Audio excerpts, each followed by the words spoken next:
Let's turn now to our countdown to the midterms with less than 70 days to go. President Biden back in Washington after a blitz through Pennsylvania. The president in a primetime speech in Philadelphia last night framing this election as a battle for the soul of the nation and blasting what he called MAGA Republicans. Let's bring in the very talented congressional correspondent for ABC News, Rachel Scott, who's at the midterm monitor. Can I put you on the spot for a second, my Rachel, my friend? Oh, here we go. I hear that this is your first time there at the midterm monitor, and so there's a lot of pressure, a lot of eyes on you right now, correct? Go easy on me, Kenneth. Go easy on me out here, okay? I will. I will set you up with this question here. There's new optimism for Democrats. A new poll shows things are looking up for the president. Yeah, call it a summer bounce, call it optimism. This is what Democrats want to see here. I want to point you to this poll right here from Quinnipiac University. It shows that the president's approval ratings now sitting at 40%. All right, so still you have the majority of Americans disapproving, right? But of course, we got to pay attention to the trends here. This is up 9 points from July, from when it was sitting at just 31%. Looking at the crosstabs of this poll, you see the president's approval ratings are up on his handling of the economy. We know gas prices are starting to fall. He's also fresh off of this string of victories, legislative victories and political wins, with the majority of Americans approving of his recent decision to cancel student loan debt for millions of Americans. We know that this is going to play big time for a lot of Democrats in these very tight races across the country, Kenneth. And Rachel, that poll also has some new information about how Americans are responding to former President Trump's dispute with the DOJ over his handling of that classified information. Exactly, Kenneth, and we are getting a window into what Americans are thinking about this. So take a look at this same poll from Quinnipiac University, Trump's handling of the classified documents. You have 50% of Americans that think Trump should be prosecuted on criminal charges over his handling of those classified documents.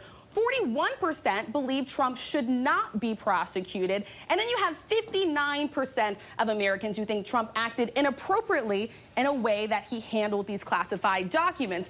But again, here, looking at the trends when it comes to Democrats versus Republicans, you have nearly 70% of Republicans, according to this poll, who don't believe the allegations against the former president are very serious at all. So why does this matter? Because after the midterms, then comes 2024. And we know we have an eye on 2024 already. Lots of speculation about whether the former president is actually going to run. I want you to pay attention to this number right here that I'm about to circle. 72% of Republicans, they want to see Trump run in 2024. So even though we have all this controversy and big questions swirling around the former president, you still have the majority of Republicans standing behind him. That is some serious loyalty as these questions continue to mount. Now, going over to asking that same question when it comes to President Biden here, take a look at this. You have 67% of Americans who don't believe that Biden should run in 2024. And then when you look at it among Democrats, right, remember that 75%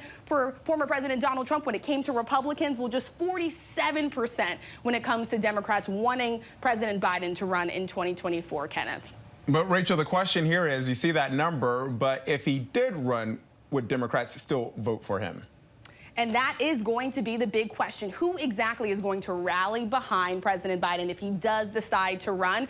I can tell you here, the way that things are headed right now, President Biden says if he feels the way that he does right now, he does plan to run in 2024. But again, let's not get ahead of ourselves. We still got the midterms first. They are now just 68 days away, Kenneth. And I'll be back here at the board for you guys. But thanks for letting me make my debut with you. Yes, your debut right here on ABC News Live. And I know you will be instrumental in our special report coverage for the midterm elections as well. Rachel Scott, how do you feel about that? I feel your performance was pretty good, but how do you feel? Listen, it takes a lot here, but I gotta say, the graphics are great. It's actually nice from going out in the field, being back in studio with you, being able to talk around some of these numbers. We spend so much time digging into a lot of this data, so it is really fun to actually be on my feet, standing at the board and talking about it.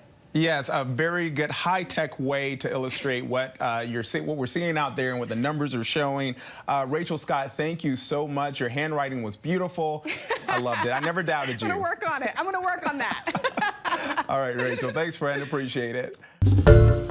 Hi, everyone. George Stephanopoulos here. Thanks for checking out the ABC News YouTube channel. If you'd like to get more videos, show highlights, and watch live event coverage, click on the right over here to subscribe to our channel. And don't forget to download the ABC News app for breaking news alerts. Thanks for watching.